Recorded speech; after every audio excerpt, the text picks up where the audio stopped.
বিসমিল্লাহ রহমানির রাহিম। প্রিয় এলাকাবাসী ও প্রিয় দেশবাসী এবং বিদেশে অবস্থানরত প্রিয় ভাই বোনেরা, আসসালামু আলাইকুম। সম্মানিত সুধীয় প্রিয় দেশবাসী, আপনারা দেখতে পাচ্ছেন যে আমি এখন রয়েছি পাবনা জেলার ঐতিহ্যবাহী যে নৌ বন্দরটি, অর্থাৎ নগরবাড়ি নৌ বন্দর। বুঝতে পাচ্ছেন, দেখতে পাচ্ছেন, আমি দেখানোর চেষ্টা করছি। আসলে এই নৌ বন্দরটি হওয়াতে যে উত্তরবঙ্গের সঙ্গে যে ঢাকা বা বাংলাদেশের যে যোগাযোগ, অর্থাৎ যে সার, কয়লা এবং বিশেষ করে যে চাউল, সব ধরনের যে পণ্যের যোগাযোগ উত্তরবঙ্গের সঙ্গে আসলে অসাধারণ।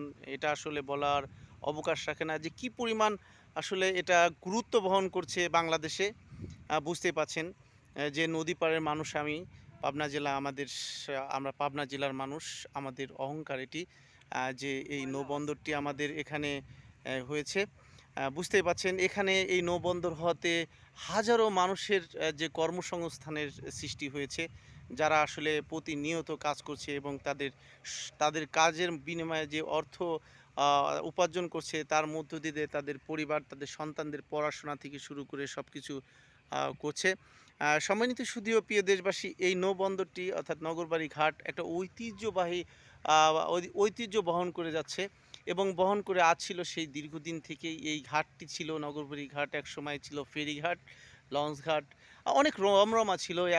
এই ঘাট থেকে আমরা আরিচা যেতাম ফেরি হয়ে। বুঝতেই পারছেন এই নগরবাড়ি যে বন্দরটির পাশেই রয়েছে একটি মেরিন একাডেমি, অর্থাৎ পাবনা আসলে শিক্ষানগরী, আপনারা জানেন। সেই শিক্ষানগরী, বুঝতেই পারছেন যে শিক্ষানগরীকে যে এখানে আসলে যে ধরনের উন্নয়নের প্রয়োজন ছিল, সেই উন্নয়নগুলো পাবনাতে আমরা দেখতে পাচ্ছি। বিশেষ করে মেরিন একাডেমি আমাদের অত্যন্ত একটি গুরুত্বপূর্ণ শিক্ষা প্রতিষ্ঠান।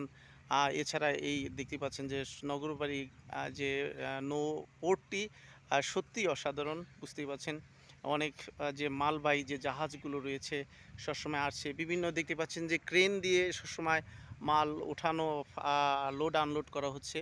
এবং শুধু তাই নয়, এই নগরবাড়ি পোর্টটি এখন একটি বিনোদনের কেন্দ্র, অর্থাৎ পর্যটন কেন্দ্র হিসাবে গড়ে উঠেছে। দেখা যাচ্ছে যে বিভিন্ন ভ্রমণ পিপাসু মানুষ এখানে আসছে, এই নগরবাড়ি পোর্ট দেখছে। যমুনা নদীর সরাসরি যে বিশুদ্ধ বাতাস তারা আসলে যে তাদের শরীরে মাখাচ্ছে এবং ক্লান্তি দূর করছে। এখানে এসে ছোটোবেলার সেই অনেকেই দেখা যাচ্ছে যে বড়শি দিয়ে মাছ ধরছে, গোসল করছে, সব সেই ছোটোবেলার সেই স্মৃতি। বুঝতেই পারছেন যে স্মৃতি বিজড়িত অনেকেরই এই নগরবাড়ি পোর্টটি। আসলে এই অঞ্চলের যারা মানুষ রয়েছেন, বাংলাদেশ থেকে শুরু করে বহির্বিশ্বে বিভিন্ন জায়গায় রয়েছেন, সবাইকে দেখানোর চেষ্টা করছি আপনাদের সেই স্মৃতি বিজড়িত সেই নগরবাড়ি ঘাট এখন অনেক উন্নয়নের শিখরে পৌঁছেছে। হয়েছে নগরবাড়ি পোর্ট, অর্থাৎ নৌবন্দর হয়েছে, নগরবাড়ি মেরিন একাডেমি। সম্মানিত সুধীয় প্রিয় দেশবাসী, আসলেও নগরবাড়ির চিত্রটি অনেক পাল্টে গেছে উত্তরবঙ্গের চিত্র। এই পোর্ট হওয়াতে আসলেই আমরা গর্বিত পাবনাবাসী। শুভকামনা রইল সবার জন্য। আমি মোহাম্মদ রবিউল ইসলাম রবি বিদায় নিচ্ছি। আসসালামু আলাইকুম রহমতুল্লাহ।